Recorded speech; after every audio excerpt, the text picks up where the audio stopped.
Во салите Империјал 1 и Империјал 2 на Културно-информативниот центар Скопје во тек е самостојната ликовна изложба на авторот Никола Пијанманов на тема вечнеење. Никола Пијанманов потекнува од Струмица, а дипломирал на Факултетот за ликовни уметности во Скопје 2005 година.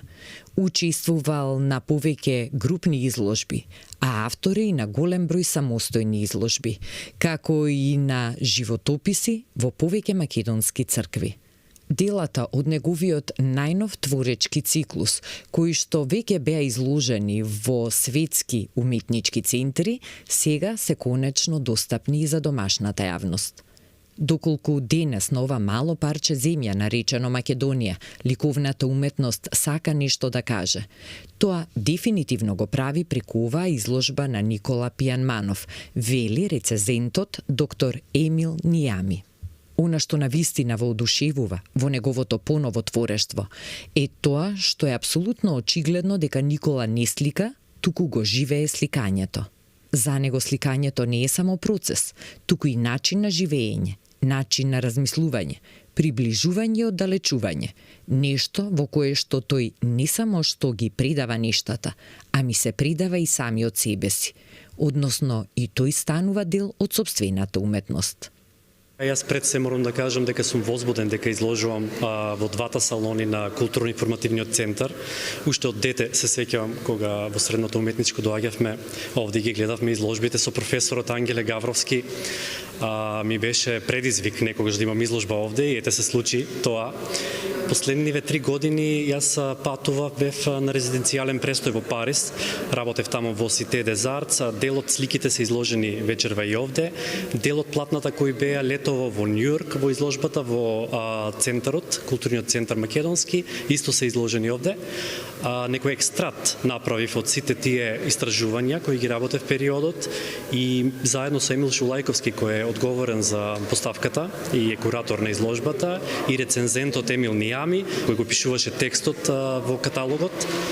Решивме изборот да падне баш на овие дела, не се сите дела, може би половина отпадна, но ете мораше нешто да се жртвува за да се вклопи се во контекст на просторот. Ако се вкупно изложени околу 80 на дела, очигледно уште на прв поглед дека централна фигура и централен мотив е човекот.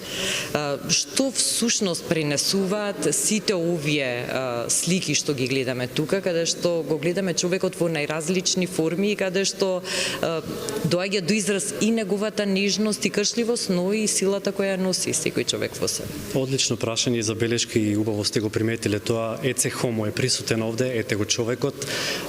Дури онтолошки кога го истражував човекот како битие, се вратив кај Адам. Почнуваме од Адам, па се до човекот во современиот свет кој страда, се мачи, чека во чекалниците на болниците, чека за магнетна резонанца, постојано чека во чекалница, во чекалници го имам тој цел циклус, луѓето што чекаат. И тоа едно чекање во вториот салон, во Империјал 2, се претвора во некоја преобразба каде што човекот се губи во природата. Не се губи како личност, туку се топи во неа и се обидува да го најде знакот, смислата на својот живот, дали вреди да се чека, кој е смислата на постоењето, каде одиме ние, овде во оваа сала каде што сме истражував и на темата старење. Ја сакам таа тема, старењето, исчезнувањето, минливоста на човекот. Адам сепак има една голема надеж, а тоа е вечнеењето. Затоа ја насловив така изложбата. Тоа е една исконска жет и мечта кон вечност. Значи, трансцендентно гледање на животот, не само во зададената материалистичка состојба на светот, туку и отаде светот, метафизички. Колку е вашата сегашна сликарска и авторска фаза поразлична и пошто е поспецифична од претходните? Експериментирав долго време со пејзажот, со празните простори и сега е вметната фигурата во него. Вие знаете, во историјата на сликарството долго време пејзажот бил со човечки фигури. Ел Греко е првиот кој го насликал осамениот пейзаж, што е визијата која имал врз Толедо, една бура, едно невреме, како да ја навестува апокалипсата. Потоа се дружев со сликите на Каспар Давид Фридрих. Тоа е исто една неверојатна осаменост, но осаменост која не приближува кон вечноста, кон Бог. Човекот е поосамен меѓу луѓето отколку е сам во природата. Човекот во пустината, човекот пред заледеното поле, човекот пред зади сонцето има една поголема смисла, една динамика која не можеме да ја видиме кај човекот кој очајно чека автобус, кој очајно чека во некоја чекалница. Знаете, ние транзитираме веќе 30 години и таа транзиција просто се отслика, се отпечати врз лицата на луѓето. И јас тоа го гледам насекаде.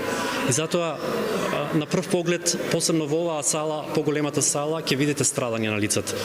Овде ги имаме Свети Себастијан, девојчиња кои чекаат во болница, сцени од ковид модуларните болници, девојчиња со кибричиња кои упорно чекаат и никој не може да ги види. Стариот Адам, нели, кој чека во пустината, но и новиот Адам кој чека во некоја сала за операции.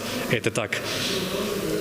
За крај, до кога ќе биде отворена изложбата и до кога посетителите ќе имаат можност да ги видат и да ги доживеат вашите ликовни дела? Изложбата ќе биде отворена до 19 ноември, тоа е 12-13 дена.